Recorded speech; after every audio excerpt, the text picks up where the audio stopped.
The Lady of Shalott by Alfred Lord Tennyson. On either side the river lie long fields of barley and of rye, that clothe the wold and meet the sky, and through the field the road runs by to many towered Camelot.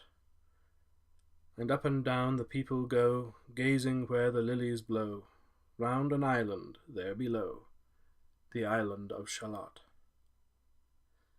Willows whiten, aspens quiver, little breezes dusk and shiver, through the wave that runs forever, by the island in the river, flowing down to Camelot.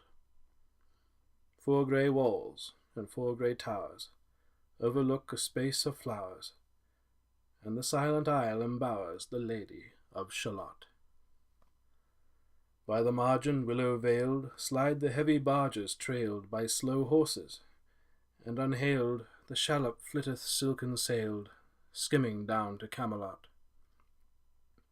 But who hath seen her wave her hand, or at the casement seen her stand, or is she known in all the land, the Lady of Shalott?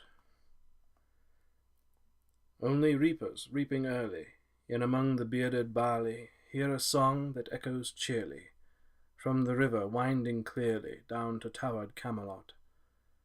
And by the moon the reaper, weary, piling sheaves and uplands airy, listening whispers, "'Tis the fairy Lady of Shalott." There she weaves by night and day a magic web with colours gay. She has heard a whisper say, a curse is on her if she stay to look down to Camelot. She knows not what the curse may be, and so she weaveth steadily, and little other care hath she, the Lady of Shalott.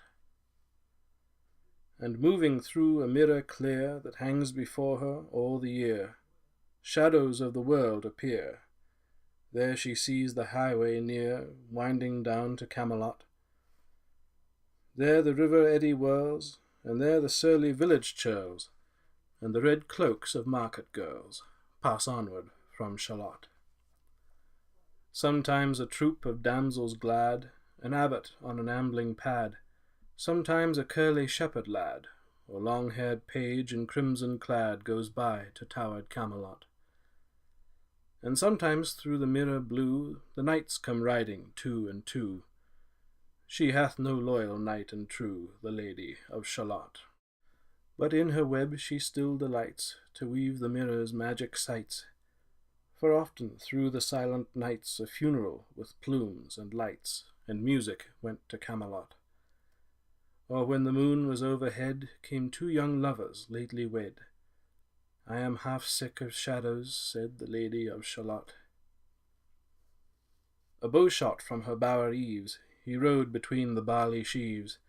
The sun came dazzling through the leaves, and flamed upon the brazen greaves of bold Sir Lancelot.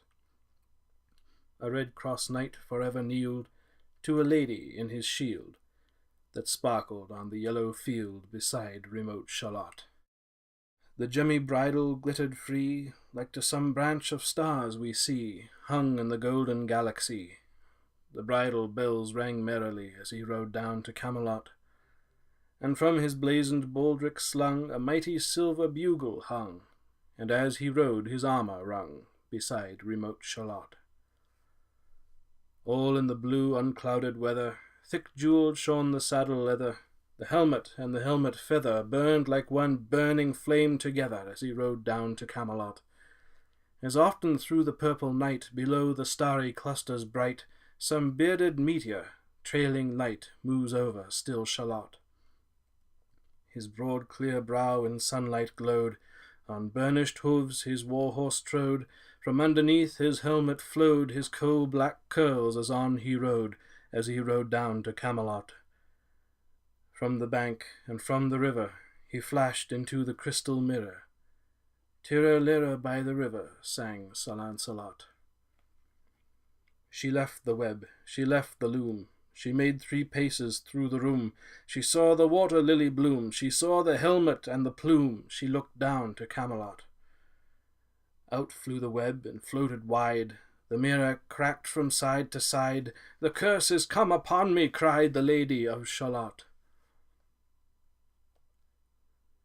In the stormy east wind straining, the pale yellow woods were waning, the broad stream in his banks complaining, heavily the low sky raining over towered Camelot.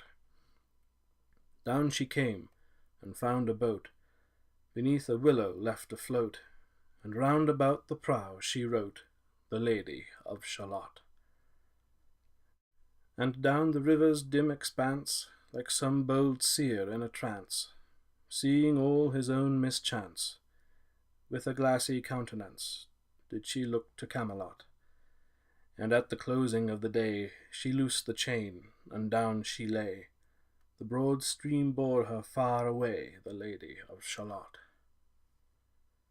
Lying robed in snowy white, that loosely flew to left and right, the leaves upon her falling light, through the noises of the night she floated down to Camelot.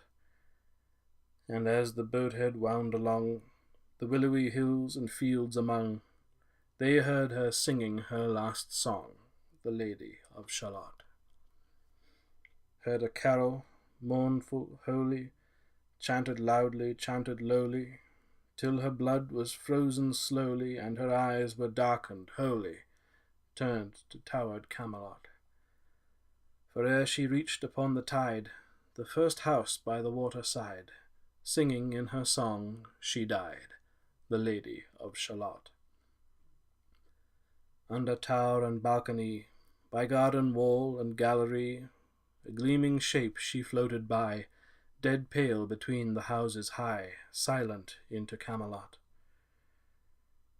Out upon the wharfs they came, knight and burgher, lord and dame, and round the prow they read her name, the Lady of Shalott. Who is this, and what is here? And in the lighted palace near died the sound of royal cheer, and they crossed themselves for fear, all the knights at Camelot. But Lancelot mused a little space. He said, she has a lovely face. God in his mercy lend her grace, the Lady of Shalott.